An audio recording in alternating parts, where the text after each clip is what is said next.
Welcome back class 10. We were discussing arithmetic progression chapter 5. एक question है यहाँ पर जिसपे आपका nth टर्म का formula an is equal to a plus n minus 1d use किया जाएगा। देखिए a को लेकर कोई कंफ्यूजन नहीं होता बच्चों में। First term a, difference between second term and first term d small d a2 minus a1। But an और n को लेकर कंफ्यूजन है। an क्या होता है? कोई एक अननोन टर्म जिसको आप लास्ट टर्म भी कर सकते हैं, ओके। और n number of terms present in given series. मतलब अगर आप 8, 15, 22, 29 करते हुए बढ़ रहे हैं, इंक्रीजिंग एपी है, ये 218 किस नंबर पर आएगा?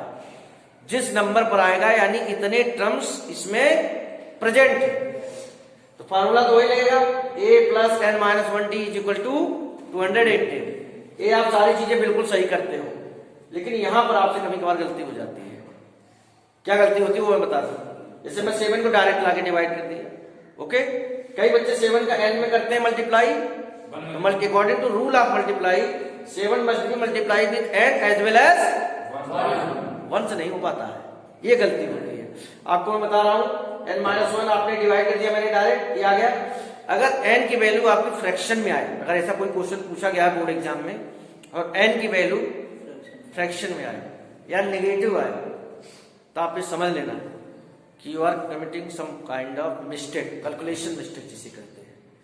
अगर n की वैल्यू फ्रैक्शन में आए, क्योंकि n number of terms 40 terms हो सकते हैं, 35 टर्म हो सकते हैं, 75 टर्म्स हो सकते हैं, 18 टर्म्स हो सकते हैं। ऐसा थोड़ी होता कि 21.5 टर्म 21.5 टर्म प्रेजेंट है इसमें। ये क्या होता है? तो भाई कहीं पूछा जाए कि आपके क्लास में कितने बच्चे आएंगे, बताया जाएगा कि 18 आए थे, 50 आए थे, जो भी है 40 आए थे। ये कोई बोलेगा कि सर 15.5 बच्चे आए थे। ये 15.5 बच्चे क्या होते हैं? मीन्स कंप्लीट नेचुरल नंबर में होना चाहिए। ये चीज आपसे घुमा के भी पूछी जाती है। क्या? Check whether this number is a present in the following series or not. मतलब इस सीरीज में ये नंबर आता है कि नहीं आता है, किसी पर्टिकुलर नंबर के लिए पूछा जाता है। फार्मूला आप यही करते हो और आप n निकालते हो। आप क्या करते हो? n की वैल्यू अगर फ्रैक्शन में आ जाए तो आप डिक्लेयर कर देंगे नो। क्या डिक्लेयर कर देंगे? लेकिन अगर n की वैल्यू आ रही है आपका नेचुरल नंबर पॉजिटिव है, तो फिर आप डिक्लेयर कर देंगे yes it is a term of the given series. अब आप जरा एक्सरसाइज 5.2 पेज नंबर 105 पर आए, तो आपको यहां पर जो टेबल है उसको लैंग्वेज का भी फॉर्म दिया जा सकता है। अच्छा, फर्स्ट पार्ट में क्या लैंग्वेज बनेगी? आपको a दिया है, d दिया है, n दिया है। मैं आपको बता रहा हूं, if first term of an AP is 7 and common difference 3, find its 8th term। find its 8th term। ये लैंग्वेज ऐसे बनेगा। जो टेबल के फॉर्म में आपको क्वेश्चन दिया हुआ है वो इस तरीके से बनेगा।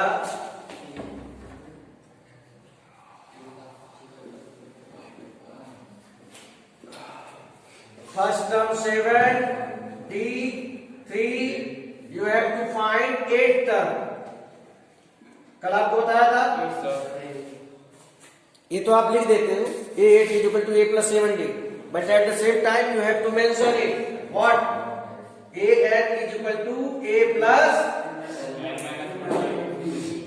अब आप वैल्यू पुट कीजिए 7 प्लस बोर्ड में के। देखिए कई बच्चों से भी गलती होती है, मैं आपको हर बार एक बात बता रहा हूँ। कई बच्चे 7 पहले 7 प्लस करते हैं फिर 3 में मल्टीप्लाई करते हैं। बोर्ड मास का जो रूल है उसके अगेंस्ट चले जाते हैं। नो, पहले आप मल्टीप्लाई करो, ओके। सबसे बड़ी बात है क्वेश्चन में कोई डिफिकल्टी नहीं है, लेकिन यही क्वेश्चन जब लैंग्वेज के फॉर्म में आ जाता है तब आप इसे डिफिकल्ट टेबल को लेने लग जाते हो। क्वेश्चन क्या होगा?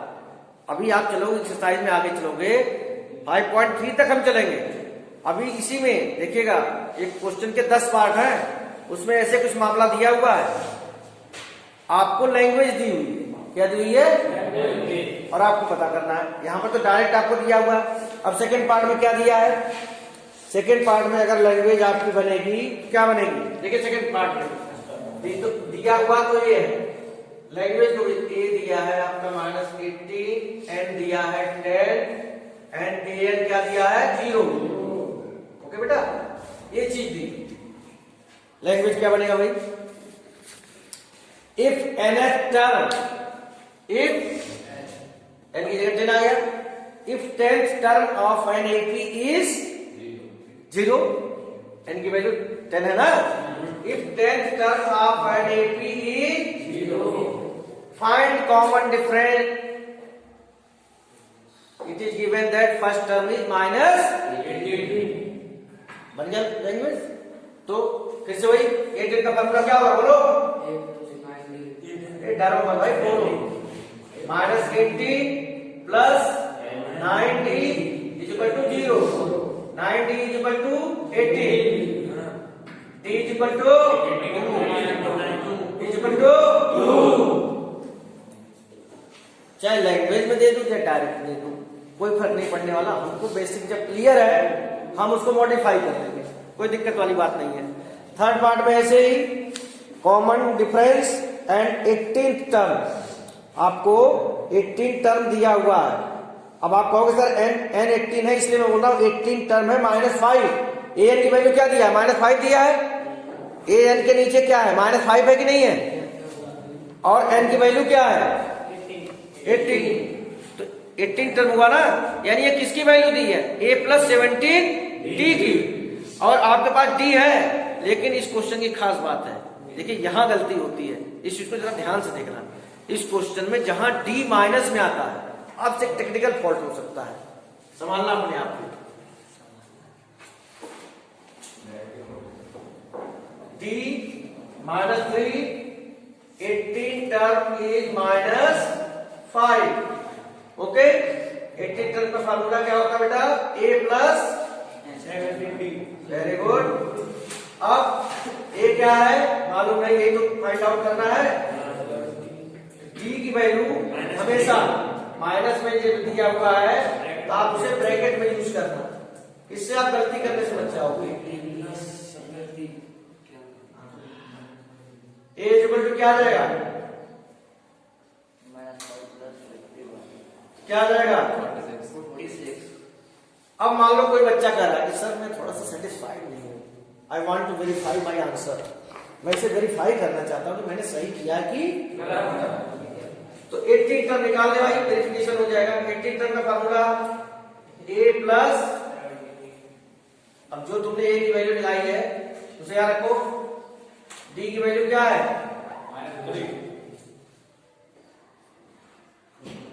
-46 माइनस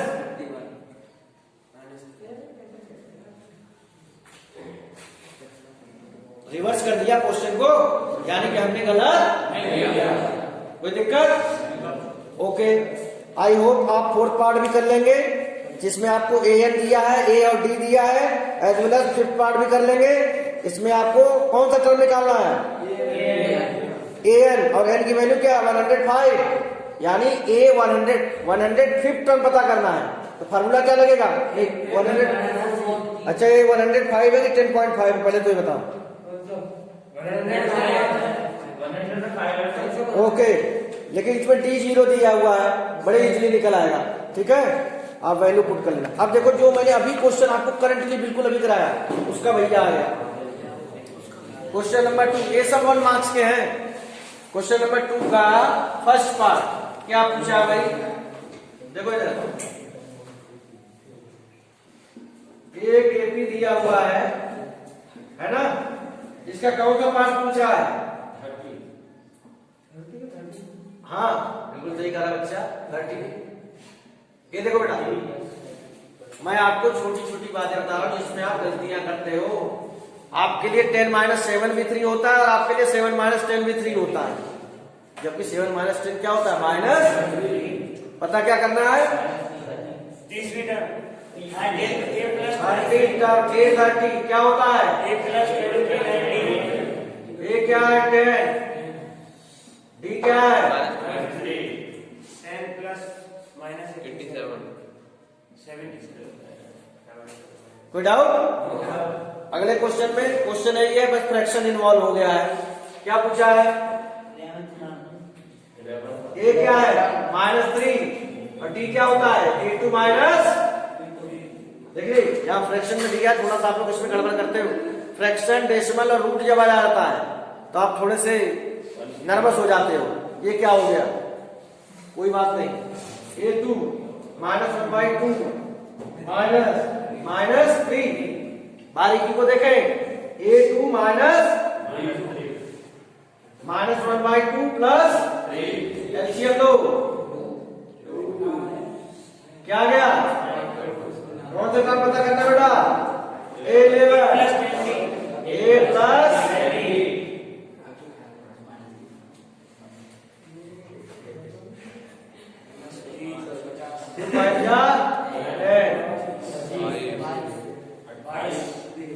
कोई दिक्कत? मीन्स आपका कंसेप्चुअल नॉलेज जो है, देखिए पूरा एपी में केवल 3 फार्मूले देयर आर ओनली, एक्चुअल में केवल 2 फार्मूले, तीसरा तो हम उसे मॉडिफाई करके लाते हैं। ये जो मैंने अभी आपको बताया, क्या बताया? an equal to a plus n minus 1, एक तो ये फार्मूला है, पूरे 5.2 में यही लग रहा है। और कॉमन डिफरेंस का फार्मूला जो होता है a2 माइनस a1, वो कोई फार्मूला नहीं, वो तो एक कंसेप्ट है आपका, ठीक है? an का जो फार्मूला मैं आपको बताता हूँ, a plus n minus 1d, ये आपको आना चाहिए formula.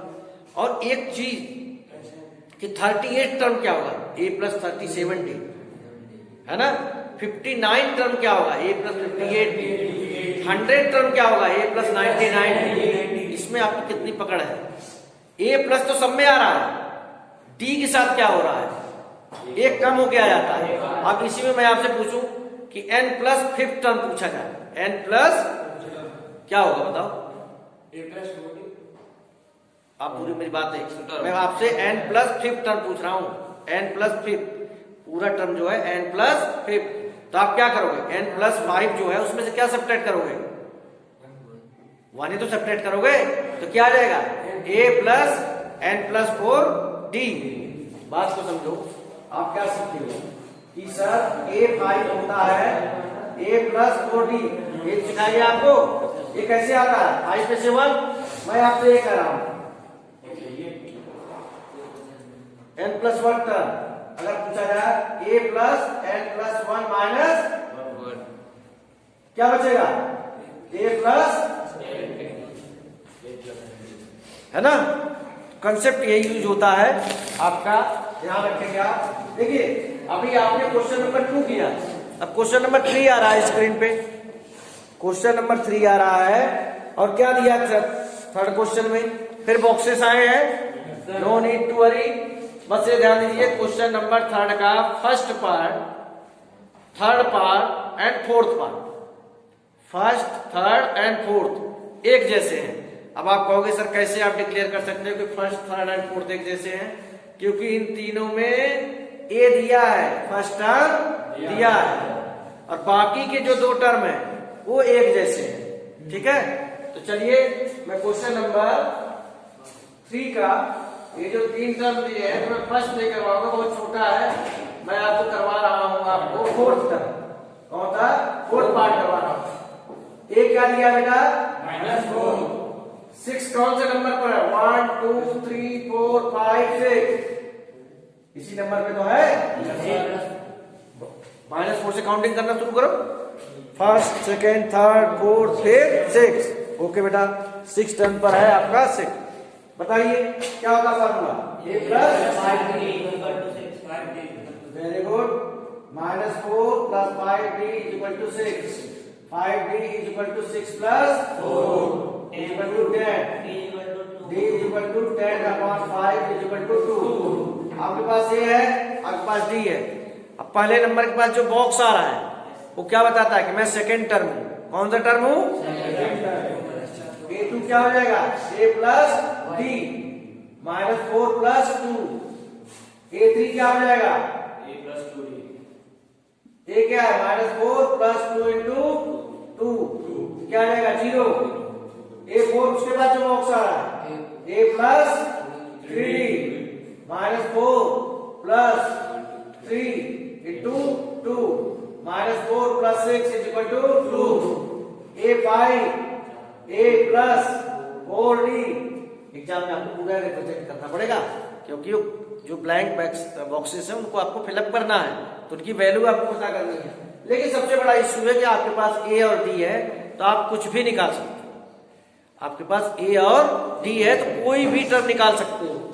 a5 -4 plus 4 into 2 -4 plus 8 is equal to 4। अब आपकी देखिए सीरीज क्या हो गई, ध्यान से देखना, -4 -2 0 2 4। जो बॉक्स खाली है उनको भर दिया हमने और आपको एकदम क्लियर दिखाई दे रहा है कि सर d +2 है। d क्या है? जरूरी नहीं कि आप a2 - a1 करके ही d पता करो, आप a3 में से a2 माइनस कर सकते हो, a5 में से a4 भी सब्ट्रैक्ट कर सकते हो। AP की यही खास बात होती है, difference of two consecutive term is always same, और जो सेम क्वांटिटी आती है दैट इज कॉमन डिफरेंस। अब आप कहोगे sir second and fifth part में क्यों डिफरेंस किया आपने? क्योंकि इसमें फर्स्ट टर्म नहीं दिया हुआ है, लेकिन ये इससे भी इजी है। क्यों इजी है? देखिए थर्ड क्वेश्चन का मैं फिफ्थ पार्ट लेता हूं। 38 कौन से नंबर पर आ रहा है बेटा? A2, यानी a प्लस d। ओके, और ये 20 -22 किस नंबर पे आ रहा है? 1 2 3 4 5 6। Very good. अब एलिमिनेशन में तो आप एक्सपर्ट हो गए, कर लो एलिमिनेट। साइन चेंज करो, साइन चेंज करो, कैंसिल आउट 60 नॉट 15। एपी में इस बात का ध्यान रखना, प्लस माइनस की। अब आपको डी पता हो गया, फर्स्ट इक्वेशन पुट करो, क्या आ जाएगा? 38 प्लस 15 क्या आ गया? 50। ए आपको पता हो गया, डी आपको पता हो गया, है ना? तो फर्स्ट टर्म तो आपका निकल ही आया, जो पहला बॉक्स है।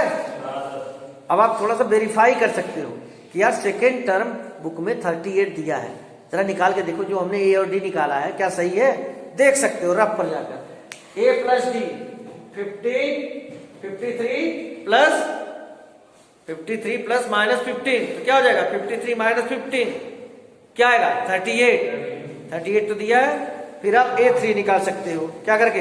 A प्लस 2D, ऐसे करके आप वेरिफिकेशन। लेकिन A और D आपको मिल गया, सबसे बड़ा इशू है A और D को फाइंड आउट, उसके बाद तो सारी चीजें आ जाएंगी।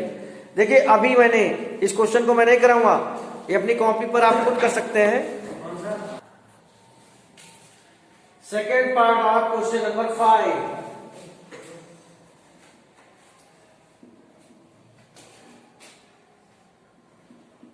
No language has been used, ऊपर पूछा है, ध्यान से देखिए।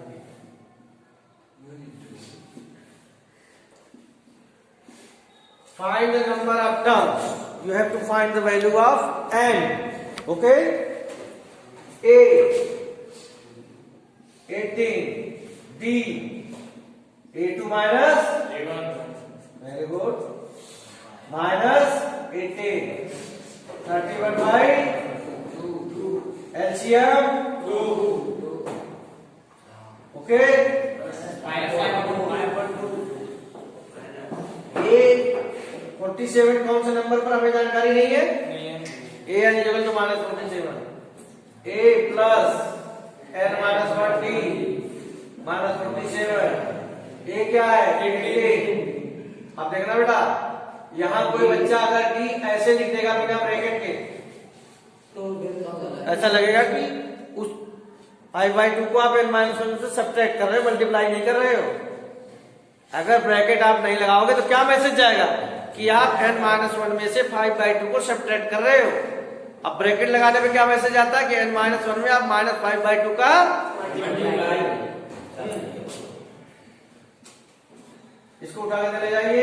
ट्रांसपोज कीजिए,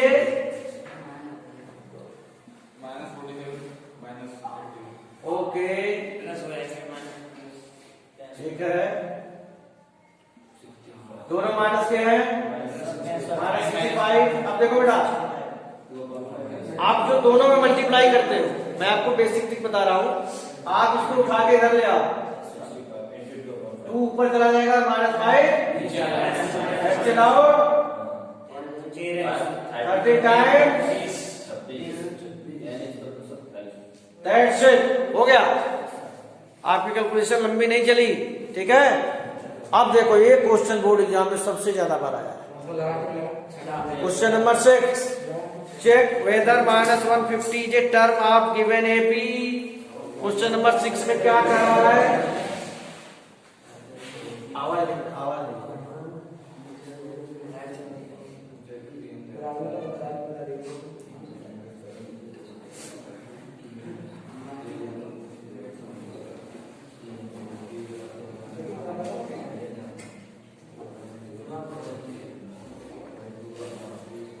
ए है 11, डी है 8 - 11 - 3।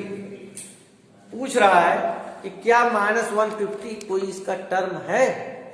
देखिए एपी डिक्रीज हो रही है, बुक में देखेंगे 11, 8, 5 कम होती जा रही है ना, तो कह रहा है क्या -150 कोई इसका टर्म है। तो ए का फॉर्मूला क्या होता है? ए प्लस ए क्या है 11, डी क्या है -3। ओके, तो n - 1 -3 इक्वल टू -150 - 11 कितना आ गया? 160, ठीक है। n - 1 क्या आएगा? n - 1 equal to -161 upon -3। Okay, n क्या हो जाएगा? 164 अपॉन 3।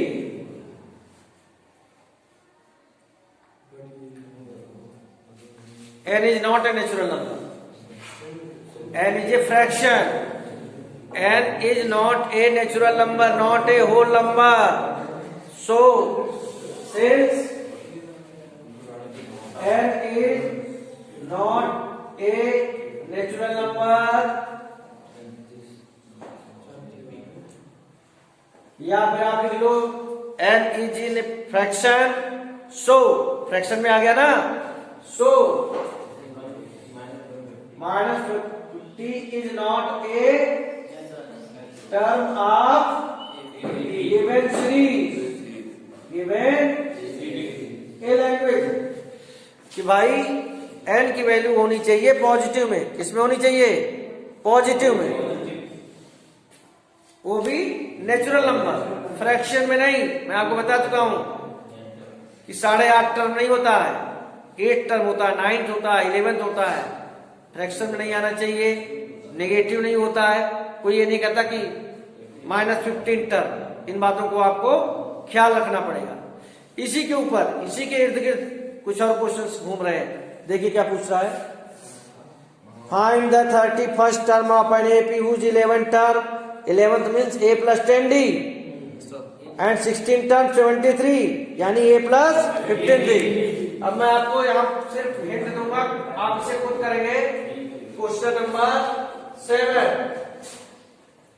a plus 10d की वैल्यू क्या दी है? 38। 16 टर्म a plus 15d क्या होगा? 100 कर लोगे, a और d आ जाएगा, ये 31 निकाल लेना। Question number 8, third term, third क्या होगा? a plus 2d। Last term 106, और इसमें दिया कितने? इसमें टर्म कितने?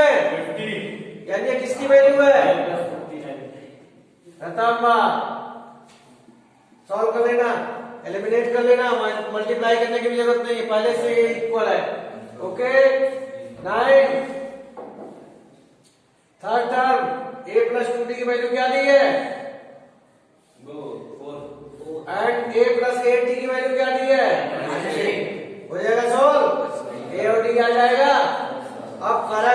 एपी का कौन सा टर्म 0 है, A N is equal to 0 ए और डी रख के इनकी वैल्यू कैलकुलेट हो जाएगी। ओके, क्वेश्चन नंबर 10 1 मार्क्स में एमयू एंट्रेंस में भी आ चुका है, आपके बोर्ड में भी आ चुका है। क्वेश्चन क्या है, क्वेश्चन को समझो, एक नया वर्ड आ रहा है exceed. The 17 term of an AP exceeds is 10 term by 7। 17 term exceeds is 10 term by 7। इसका 17 टर्म इसके 10 टर्म से 7 ज्यादा है, सही है। तो भाई ये 17 क्या होता है बोलो, ए प्लस 10 ए 10 यस सर डी डी एक तरफ ले आओ,